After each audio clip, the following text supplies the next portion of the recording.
So last week we looked at recycler views. We're going to touch them a bit more, and we're also going to look at some of the issues regarding like handling the keyboard, and we'll also touch on extension functions. So all the things we'll cover are kind of in the second part of the RecyclerView tutorial that you started last week.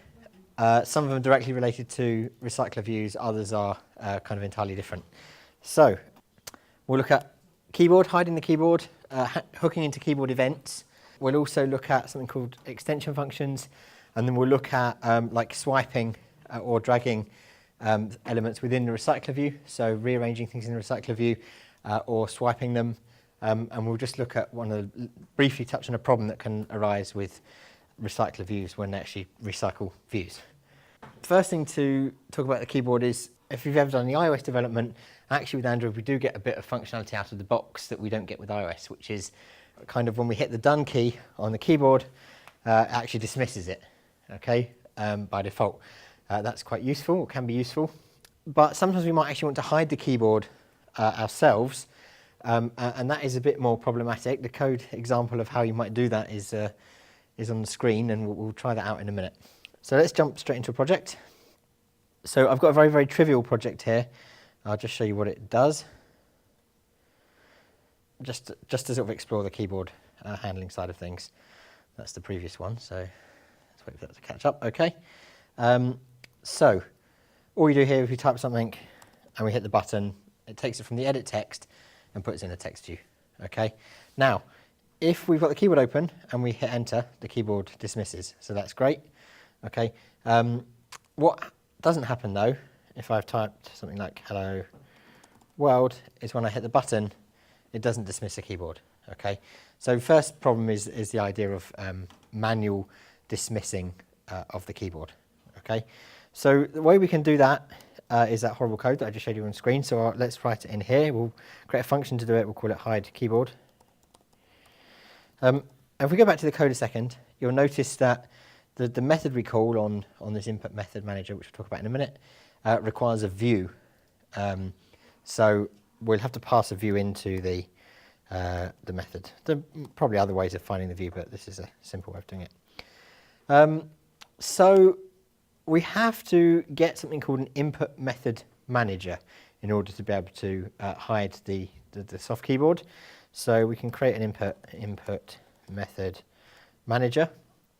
But rather than like creating it as a new instance of input method manager, we actually have to request it by calling a method called getSystemService, which probably exists on activity or context. It's probably on context as a guess.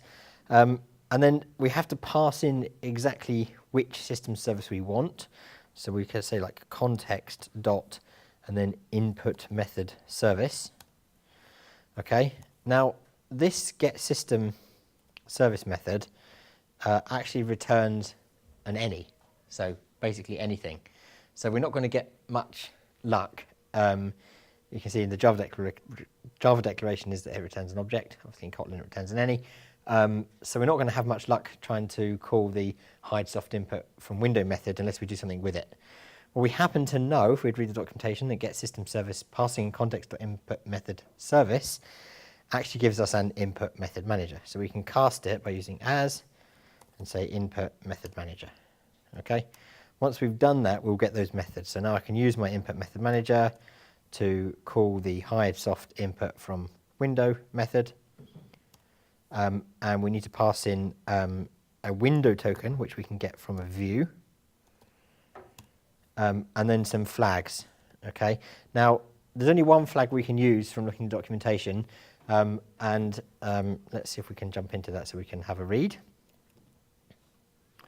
So here's our hide soft input, and it says here for the flag, provides additional operating flags, currently may be 0 or have the hide implicit only bit set. Okay, we've returned 0.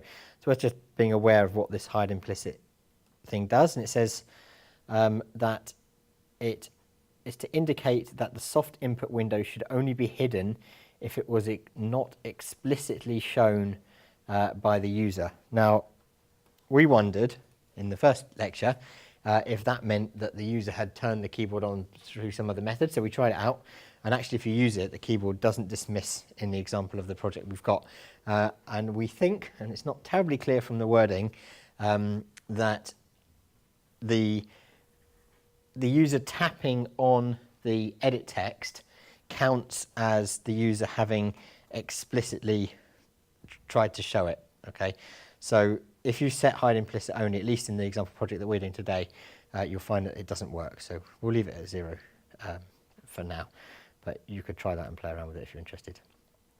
So that should hide the keyboard. So what we can do is we can say if the user presses the button, we can call hide keyboard. We have to pass in the view, but because button pressed is an on-click handler, it has to have a view anyway passed to it, so we can just pass that view across. Okay. Presumably it just needs to be, given that we're saying view.window token, I think we can infer from that it probably just needs to be any old view within the activity and therefore the window. Okay, so let's check that works.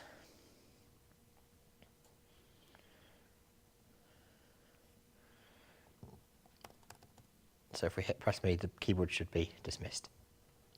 So far, so good. Okay, so that's one potential problem. But what if I want the enter on the keyboard button to call the method? Okay, that's another thing. It would be kind of nice that we could choose either option. So how do we go about doing that? Okay, so if you thought this code was messy, be surprised. We have to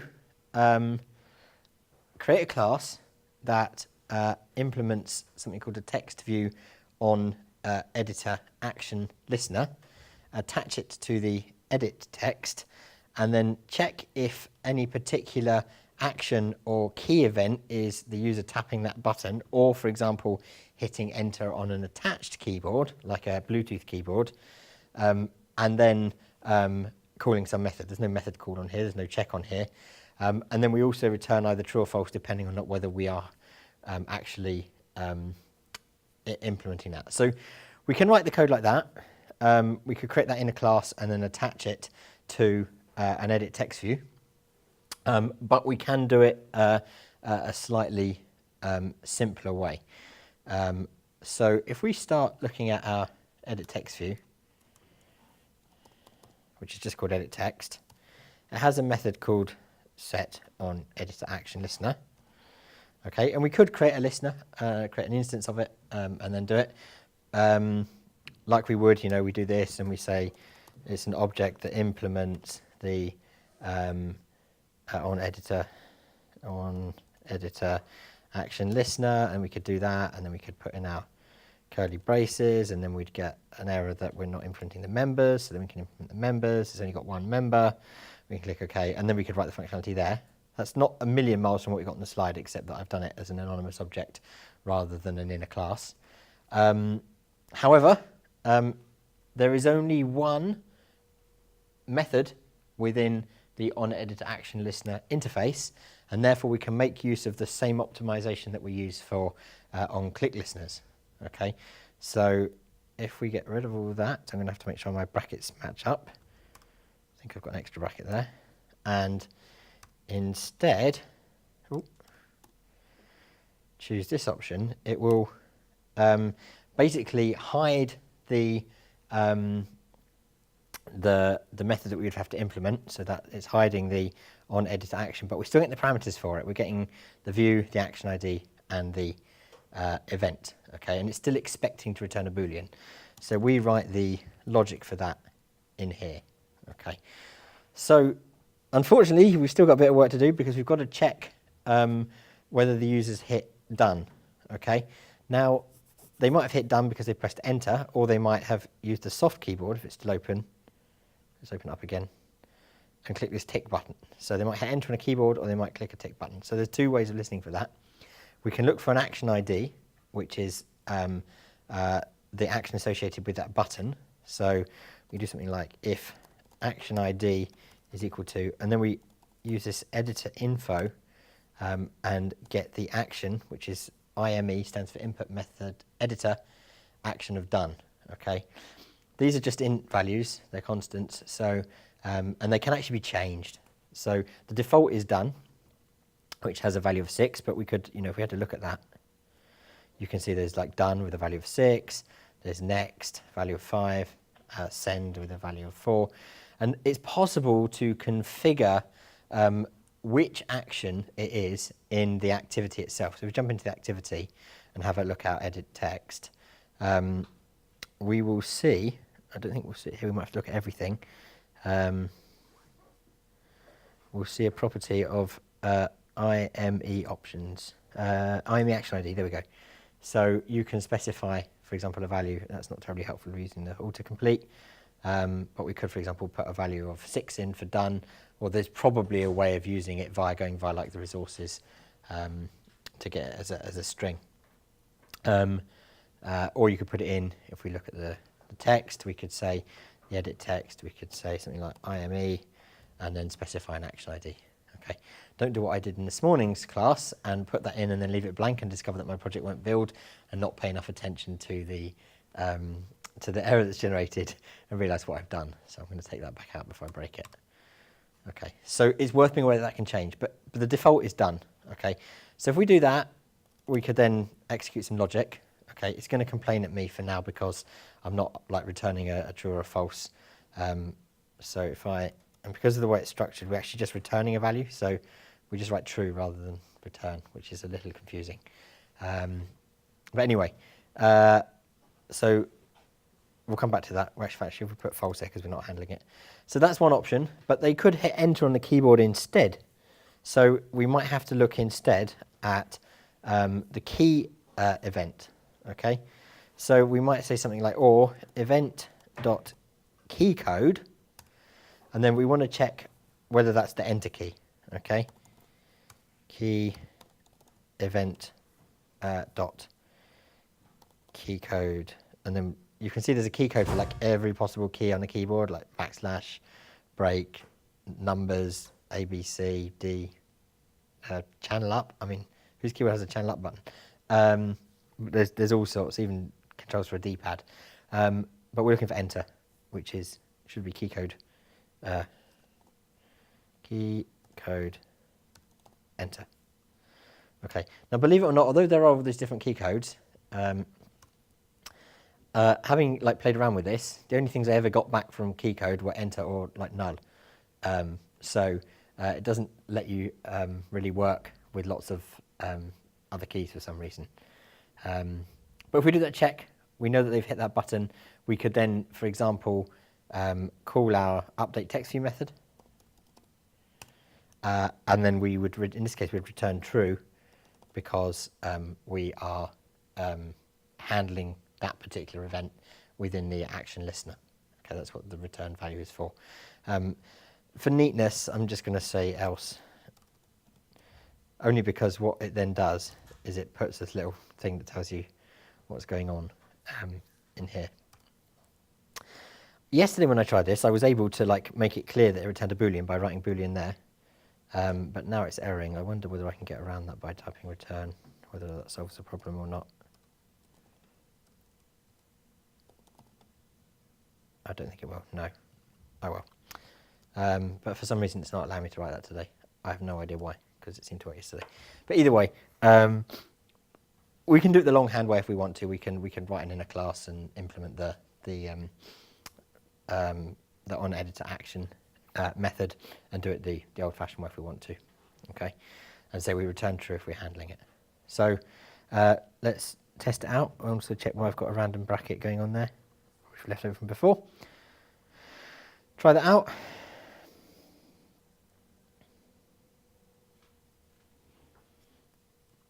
So now what I should be able to do is hit enter, and it works. We're not actually dismissing the keyboard. That's interesting. Why has it not done that? Oh, because we're consuming the event, so maybe we need to change that. Or do that. Okay. So if we do that, we might then want to say hide keyboard as well. So all being well, we need to pass in a view. Have we got a view? Probably should be able to get a view from somewhere. I don't know if we can actually. Oh yeah, the view, V. There we go.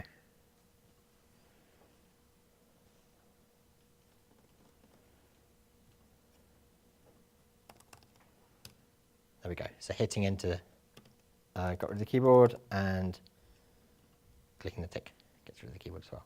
Okay, so that solves some of the keyboard related problems that we might have.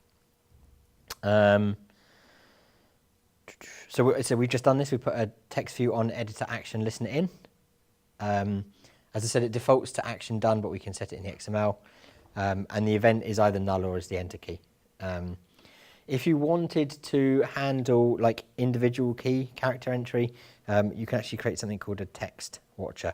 I think if we haven't covered that already, we'll be covering it in one of the later tutorials. So yeah, if we check for values in either one, we can handle whether they've got a physical keyboard or they're using a soft keyboard. But as I say, there's parameter values. If you play around with it, as I said, like the key event, it's either enter or null. It doesn't seem to give you other events, and even changing this. If you try and change the action programmatically, it didn't seem, when I tried it, to work, only if you set it in the XML. So it's maybe not as robust as it could be. Any questions on the text view before we move on? Or the editor action listeners and keyboard? No? Okay. It's kind of a bit of an aside, but I'm briefly going to talk about extension functions before we move on to the RecyclerView. So in languages like Java, if we have a pre-existing class that, say, belongs to Java itself, like string or something we'd find in a standard library, if we wanted to add some additional functionality to that class, the only real way to do it is to subclass it, and that can be kind of painful and a bit annoying. Sometimes it would be useful if we just say, if only I could just add this one method to this pre-existing class. Okay. Unfortunately, more modern languages, Kotlin in particular, but also languages like Swift, allow you to do that. We can declare functions for a pre-existing class. Okay, so we don't have to subclass it. We can actually say, yeah, the existing, in this case, I think we'll use an edit text. The existing edit text, we want to add some functionality to. We want to add a method to it. Okay, and we can do that in Kotlin. So let's explore how. So let's say, for example, I want to be able to on my edit text. Okay, I would like to be able to change the contents of the edit text so that they're in uppercase. Okay. Now, as it stands, I'd have to do something like edit text dot to string. We'll still have to do this anyway, but and then I could put that value, once I've made it into an uppercase, back into the edit text by calling edit text dot set text. Okay, so it is possible, but what would be really nice if I could just write edit text dot make uppercase. Do I capitalize the C? No. Okay. Now, normally the only way we could do that in other languages is to subclass the edit text, if it was even allowed. It might be, and then add a new method. But then we'd have to use the subclass of edit text instead of an edit text. So it's not necessarily ideal. So what we can do in Kotlin is to actually just add a function. Okay, function doesn't go inside a class, it just needs to go inside a Kotlin file somewhere. So I'm going to create a new file for that, and note carefully that it's just a file. I'm just going to call it extensions. If we had a lot of them, we might call it like text view underscore extensions or something like that. I'm just going to call it extensions, and it's just a file, and it's added a package, that's it. Okay, so to create a function for text view, I just use keyword fun like a normal function. I did not know there were shortcuts for functions with multiple parameters. There you go, learn something new every day. I don't need any parameters, so I'm just going to use fun. And the function is going to belong to text view, so I just say text view, add the import, and then I put a dot, and then the name of the method. What I think I called it, make uppercase. Okay, and then I write the method. Okay, now, anyone like to take a guess as how I access the text view itself in that method? Because it's obviously not passed in as a parameter.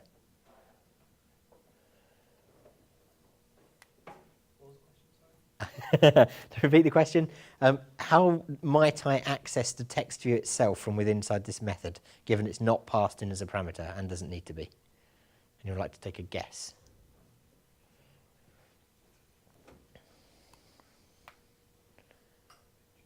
No? Okay, so we can just imagine as if we were in the class itself, we can just use the this keyword. Okay, so if I want to access the text of it, I can do this.text, and then I can convert that to a string, because actually if we look carefully, text is actually something called, if we get a text, it's a char sequence, so we're okay there. Ah, no, I was meant to be doing an edit text, wasn't I? That's why. Let's change it back to an edit text. There we go. Now I try, and text is a editable, not text. Okay, so with an edit text, it's a bit weird. So we'd have to convert that to a string, like we did before, and then we can make that uppercase. Okay, but then we need to put it back in. So we can say something like this.setText. So it's kind of the same code I would have written before, except that it now exists for every edit text. Okay. So could you not do that in the main activity? We could have written code like it in the main activity. One of the benefits of writing an extension is if I then create another activity and I put an edit text into the other activity, I can use this method there. If I create it anywhere else, anywhere I use an edit text, because this function is essentially global, well, it actually belongs to edit text, but we're declaring it in the sort of global scope. Any edit text that I use in this project will have that functionality available to it. So I can go back to my main activity here, and I can now call that method. It wasn't there before. If I type dot make, and you can see it says for edit text, but it does tell you actually that it's defined elsewhere, so it's in my application here, but we can still use it. Obviously, the end result would just be that the edit text, when we update text view, becomes uppercase. So, assuming I haven't screwed up, what should happen is when I type something, when I hit enter or click the button, this should become uppercase. In fact, actually, the output will become uppercase as well because I've done it before we're reading it from it. So, there we go. Okay, but any edit text that I use doesn't have to. I could add another one to the application in a different activity or in like a fragment or something. It would be available to us, that method that didn't previously exist. Okay. Any other questions on? Yep. You know, so after you type it and it goes to uppercase, can you do it as like after you press a button and it goes to the other text box underneath, and the one you type it in, can you make that disappear? So could we clear the text? Yeah. Okay. So I think there's probably already a method to do that. So let's say we want to make it uppercase and then we want to disappear it. So we would probably just be able to do something like, well, at worst we could do edit text. If there's not a clear, but we could say edit text dot set text, I think. Yeah, we have to do set text. It's a bit weird because it's an editable, even though it's got a text property, calling set text will allow you to pass in a string. It's a bit odd. I think it's something where it's sort of been converted from Java to Kotlin. It's a bit bizarre because set text in Java will take a text parameter, but get text, I think, probably returns an editable object, which is extra confusing. So I think we have to do set text, and then we could just pass in an empty string, and that would clear it. You're right, though. We could write an extension. So, you know, this is a little bit unwieldy. We might think, okay, we'd like an edit text to be able to call like edit text.clear. So we could go back to our extensions and we could say, create another function, fun edit text.clear. And then we could say this dot set text. Yep. And then we could go back here and say edit text dot clear. So if we run that,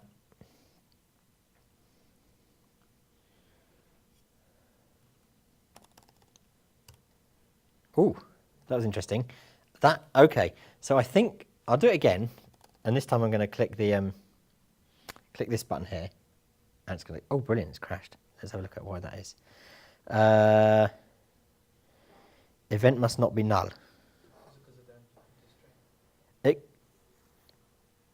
I wonder if doing the clear is causing a problem. I know that sometimes it does fire twice. There are issues with this because if we hit enter, we can get like a key code and the action. We could what was it was null? The event was null. Okay, so we could do something like this, and then we will be calling it. So basically what's happening is event is being passed in, okay? Now, it's being passed in as an event that shouldn't be null, but the potential is that it is null, okay? Now I'm checking, and if it's null, it won't try and access key code if event is null. Instead, what will happen is this will evaluate to null, and then it will check is null equal to key code enter. So hopefully that will solve the problem, but we will find out.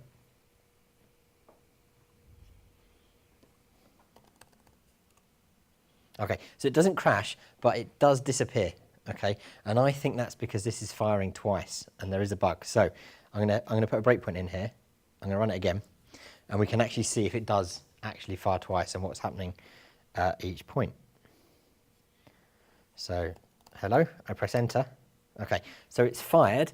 This time, the event is a key code enter, and the action ID is 0. Okay, so we're getting a fire there. I'll hit continue, and we'll see if it fires again. It has fired again. This time, it's just firing twice for some reason. It's actually both times it's a key code of enter, and it's firing twice. I don't think it'll be firing the whole activity. I think it's detecting like an additional. It's almost like there's been 2 key presses. Whether I mean I've tapped it fairly lightly. What we'll do, we'll continue, and then we'll try it again using the soft key and see if we get the same problem.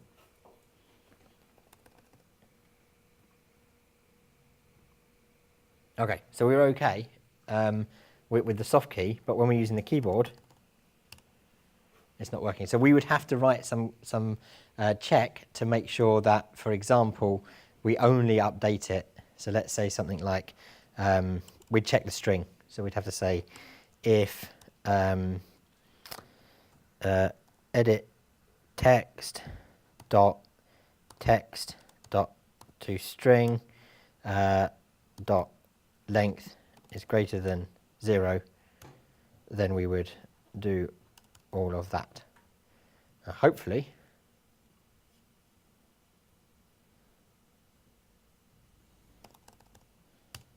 yeah, that solves the problem. But yeah, I can't see a good reason why that should happen, but it is clearly firing twice, so we've had to do some debugging. Maybe it's a bug with Android. I don't see any reason why it should fire twice normally, but we can code a way around it if we have to. Any other questions on that?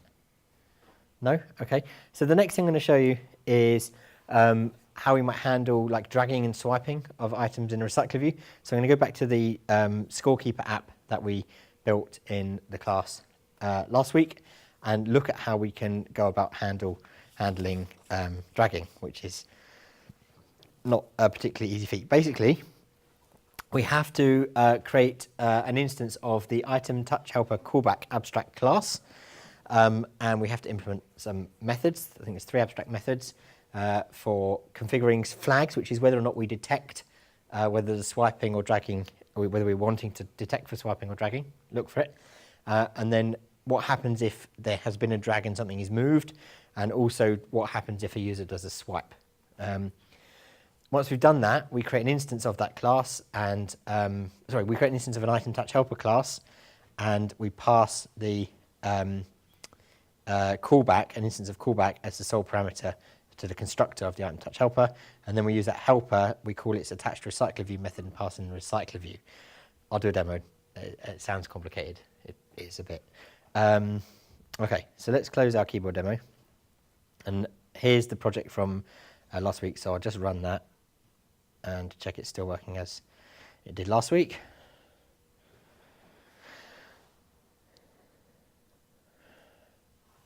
Okay, so yesterday I tweaked it ever so slightly, and now the ad is not on the menu. If you wanted to know how to do that, just I went into the menu and I changed this show as action option to click the is room, and then that puts it on the menu bar. Before it was just unchecked, so that's the only change I've made. So now I click that and I can add a score. I'll leave it at 0, 0. Okay, but at the moment I can't like delete anything. They're just there, and if I add another one, we'll just get another score in there. Okay, so I'm interested. What I want to do is implement swipe to delete. So I know that is more of an iOS kind of thing, but I think it's Android apps are starting to get swipe to delete. Is that right? Anyone that's an Android user? Do you swipe to delete? Is that something you do? Yes. Yeah, sometimes. Okay, so it's been a fairly common thing in iOS. I think I understand deleting has been like long presses in the past for deleting. But I quite like swipe to delete, and we've already done long presses, or you will be doing long presses if you haven't already. So we'll implement swipe to delete for this. So we're going to activity, and so the first thing we've got to do is to implement the swipe callback, or the item touch helper callback. So I'm going to call it like a swipe callback. So let's pop that down here in our class. So we'll say an inner class, and it's going to be called swipe callback, and it's going to implement item touch helper dot callback. That's an abstract class, so it has a constructor, so we construct it. And it's going to complain that I've not implemented the abstract members from the base class, i.e. the methods that don't have an implementation in the abstract class, so I can use a shortcut to implement members, and then I can implement them all. Okay, so it will put lots of to-dos in and tell me I haven't done it. So I'm going to get rid of the to-dos to start with, and then we'll fix some of the other problems that we get. Let's put that in the right place. Okay, so first problem is this get movement flags doesn't return anything. Okay, well, what we need to do is actually create some movement flags.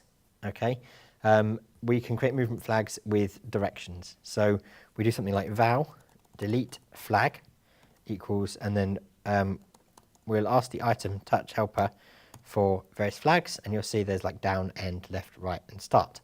So I'm interested in my deletion being a swipe to the left, so I'm going to go with the left flag. Okay. We could create more than one flag. You'll notice that the method just returns an integer, and that integer it is essentially all the flags. So it basically end up with a bitwise, like a series of bits that are toggled.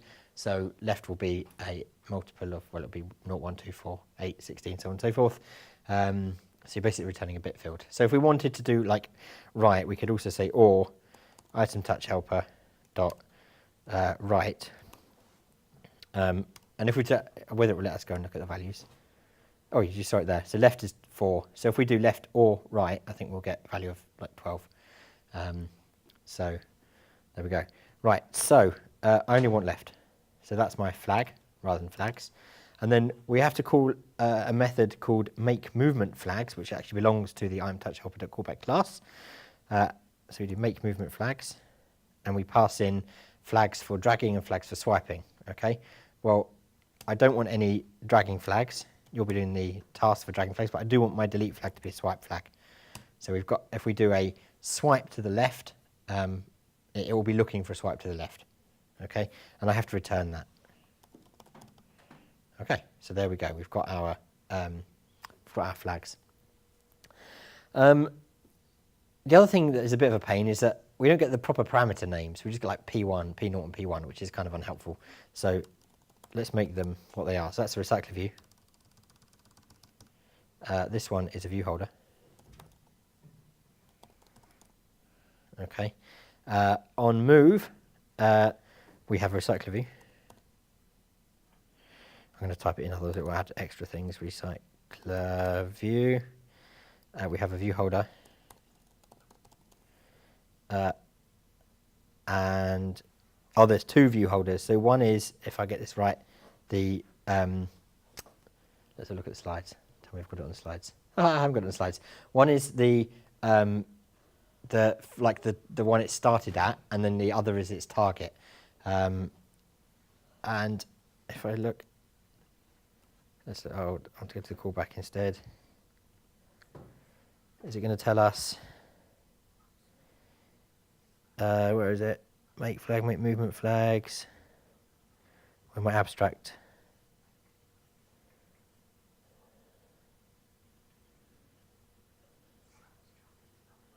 I can't find my abstract. Where are they called again? So on move.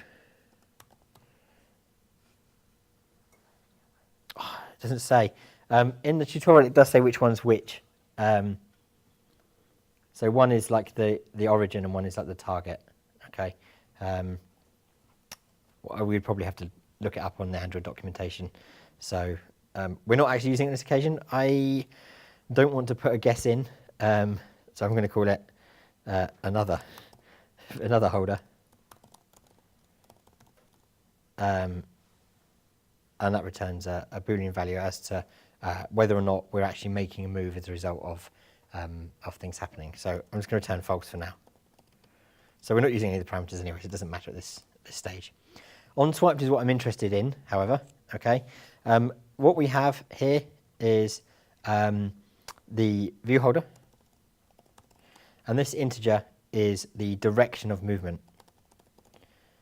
Okay, so what we need to do there is to implement something when the user swipes to the left. Okay, so we can say something like if direction is equal to, and then item touch helper dot left. I hope it's using the same set of constants. Then it should be. We haven't got a flag for right, so you know this kind of text is kind of redundant at this stage. But anyway, that conditional statement. At this point, we might tell our recycler adapter that we want the scores. We want to remove from the scores an item at whatever index. But how do we find out the index? Okay, well, we need to ask the view holder what its position is within the adapter. So we can say view holder dot adapter position. Now we're going to use that twice because not only are we going to remove it from the scores array or array list or whatever it is, collection in the recycler adapter, we're also going to tell the recycler adapter that we've removed something. So val index. Whoops. So let's swap that over like that. So we can remove an item, and we can also tell the recycler adapter that something has been removed, notify item removed, pass the position in. Okay, so remove from the collection that sits behind the view holder in its adapter, and also say, yeah, we've taken this item out. Okay, so we've kind of got that bit done, but we haven't actually configured it to be used. So there's a little bit of extra work that needs to go on. We need to say, first of all, we need to create a swipe callback object. So we can say like val swipe callback equals a swipe callback. Then we create a touch helper. So the swipe callback, remember, is my class that I've just written. That's this. Okay. Then we say that we need where have I lost where I'm getting from. We need create an item touch helper and pass in swipe callback. So we can say touch helper equals an item touch helper and pass in the swipe callback.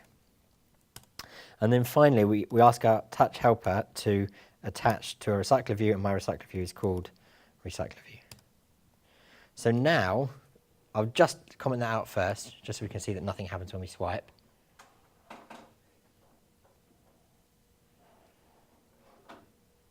So if I add something and swipe it, nothing happens. Comment this line in, however.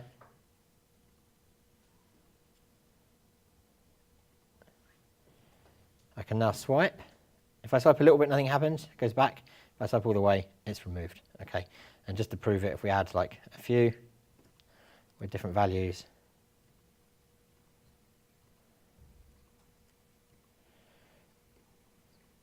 there we go. It removes them and it animates them back into place. Okay, so that's kind of nice. Any questions on that? Okay, so on iOS, one of the nice kind of little things that it does is that it kind of, like when you start to swipe, it gives you an indication that something's happening by painting the background red behind the thing you swipe, yeah? So when I did this last night, I was like, yeah, I kind of want it to behave as it does on iOS. So I thought, well, how do you do it? And I did a bit of Googling and looked around and then tried out a few more things. So turns out there is a method called, that belongs to the item touch helper callback, called onChildDraw. Okay, we can implement that method. Okay, and when we implement the method, we get a few things. We get a canvas, a recycler view, a view holder, a direction in the x-axis, direction in the y-axis, an action state, and a boolean that represents whether it's currently active. Of which one needs some of those? Okay, so to paint underneath it, we can create an instance of like a paint object and configure it with get to draw a rectangle, and then we can use the canvas to draw onto the object. Okay, so it's not horrific, but it does require a little bit of work. So firstly, we need the view. So we can get that from the item view holder, which is called view holder. Okay, and item view. So we've got our view. Okay, we then need a paint object, which we can get like that. We have to configure the paint with a color. So when we swipe on iOS, it's red. So we can say paint.color, spelt wrong, equals color, spelt wrong, dot red. Okay, and then so we've got red paint. We kind of want to draw something with the red paint. So firstly, we can check. We only want to paint it red if they swipe in the right direction. Okay, now, okay, we are not actually implementing a swipe in the other direction, but we might in future. So we probably want to check that the direction is to the left. So we can say if the direction on the x-axis is less than 0, i.e. negative, it's capital X. Then we can draw a rectangle. So we can ask a canvas to draw a rectangle. Okay, and we need to supply a fair number of values. So one is the left side of that rectangle. So we can say view.left. Okay, but we don't want the whole of it. We want it's like an offset in the direction in the x-axis. So we can add on that direction in the x-axis. Okay, that's the bit that's moving. Everything else is going to stay the same. So then we do view.top. Okay, now it's going to complain if I leave it at that because view.top is not a float. Okay, why is it not complained yet? I'll put the others in. View.right and view.bottom, and then we also have to pass in the paint. Do we want to paint on the canvas? Okay, it's complaining at these because they're not floats, so we have to convert all our integers to floats. You might think, well, hang on a minute, I didn't have to do it here. Okay, because we're adding it to dx, which is a float, it coerces it into a float anyway. So that's yeah, not terribly keen on that. Other languages wouldn't let you do that, but it is possible. Okay, so that draws a rectangle. So all being well, what should happen if we run it again is when we try and delete something, it will draw red paint. Yeah, you see that? So we've got a swipe and we've got the red underneath, and if we let go, it disappears. So I did that and I was like, okay, I borrowed that off someone on Stack Overflow, and then I was like, well, hang on a minute, I've tweaked it a bit. On iOS, it actually says delete under the on the text. I was like, how do we do delete? That wasn't on Stack Overflow. So then I was like, how do we paint text? So I did a bit of Googling, find out how you paint some text. It's kind of odd, but we do it anyway. So we create another paint. Obviously, I don't want to paint in red again. So I don't know, create some white paint. It's white on iOS. And that's paint as well. Okay. And then we set its color.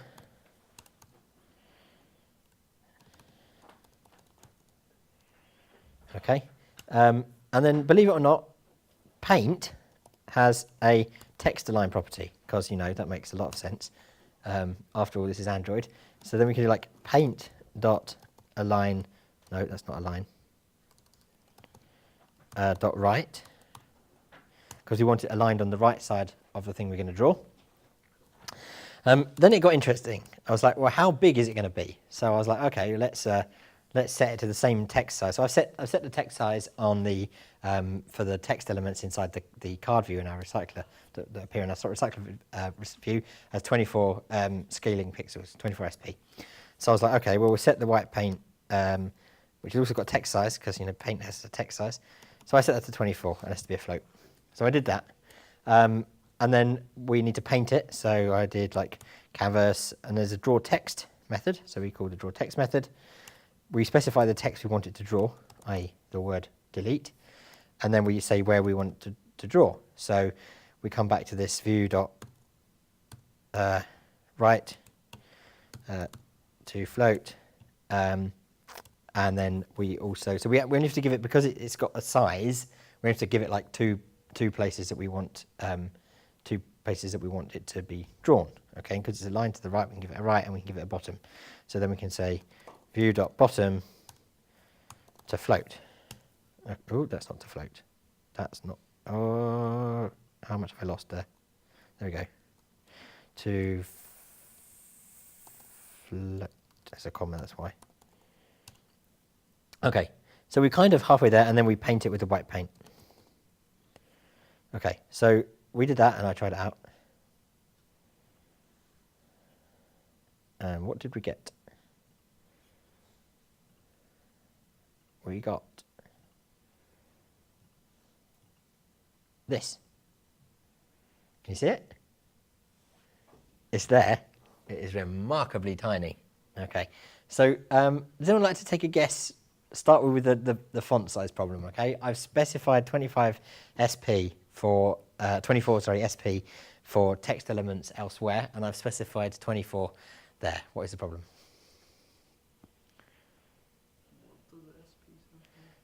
I think it's scalable pixels. Okay, yeah, so they're scaled based on the density of the screen, okay, pixel density. So we can fix that. We can multiply that by we can get the scale density. So we can do like resources dot display metrics, and then there's something called the scaled density. Okay, so we do that. And this time around, it's a bit better. Yeah, it's not perfect though. It's kind of like sunk to the bottom right, yeah? So we kind of need a margin to get it fixed. Now, this is where it gets even more interesting. So I did a bit more Googling around. Turns out there's a fixed amount of margin that is provided within a text view element, and it's 8 dp, okay? So device independent pixels, or density independent pixels, yeah, density independent pixels. We kind of need to create a margin, so we can do like margin. Obviously, it's a different type of unit. So anyone like to take a guess at how we fix that one?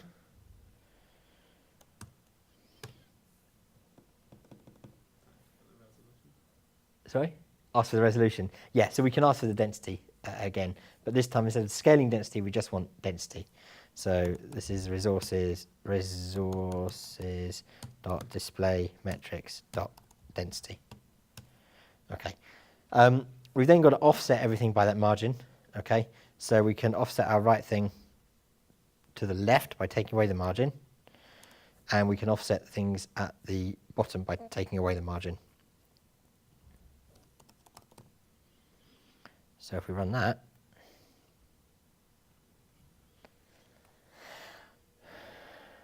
all being well, we get it, and it's more appropriately positioned. Okay, so apparently that value of 8 is like a fixed value. I don't know how to get it programmatically. It might be possible. I don't know, but I looked up. Apparently that's the value. So that's how we get to where we are. Any questions on anything to do with like the RecyclerView? Would it be possible to add an icon instead of text? Yeah, presumably, as long as there's some kind of draw, like we can draw text, draw a bitmap. So we'd have to create a bitmap, probably from an image, or manually with a matrix, but that would take a while. Yeah, here we go. To create bitmaps, you need a bitmap. You need some kind of source. So you need a rectangle by the looks of things. Yeah. What does that one do? You can draw a bitmap at a position. So we'd have to figure out how to get a bitmap from the resources. Okay. I don't know. I've never actually done that, so I'd have to Google it. But I can't imagine it's difficult to get a bitmap from a resource. Once you've got the bitmap, you could call draw bitmap, pass in the bitmap, and pass in the left and the top, and then you should be able to draw a picture. Yeah. It looks like there's quite a lot of things you could draw. Text, bitmaps, arcs, circles, colour, don't quite know what that does, lines, ovals, or I don't quite know what the difference between a picture and a bitmap is. Maybe a picture, it could be like a SVG or something. Draw text along a path. Yeah, quite a lot of things. Vertices. So it looks like there's a lot of things you could draw with given a canvas. Yeah. One final thing to mention is that sometimes if we are using RecyclerView and we paint things into the card view, if we change things in the card view, like for example the font sizing, or what you'll be doing in the task today is like putting a strike through on it. On bind view holder, those changes won't automatically get overwritten. So if we want to like handle, so basically what happens is the RecyclerView will recycle the views. So you might have used it, you might have scrolled off screen. It might take that view and reuse it for another piece of data to keep it more efficient. But it might not change the state if you the state back. It doesn't put the state back to how it was.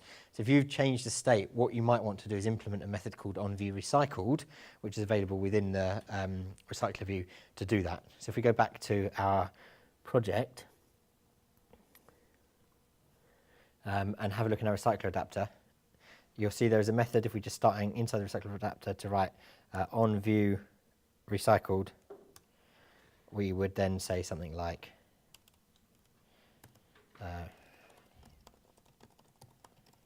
reset your layout elements. Okay, so you'll find you'll do that in the project again today as well.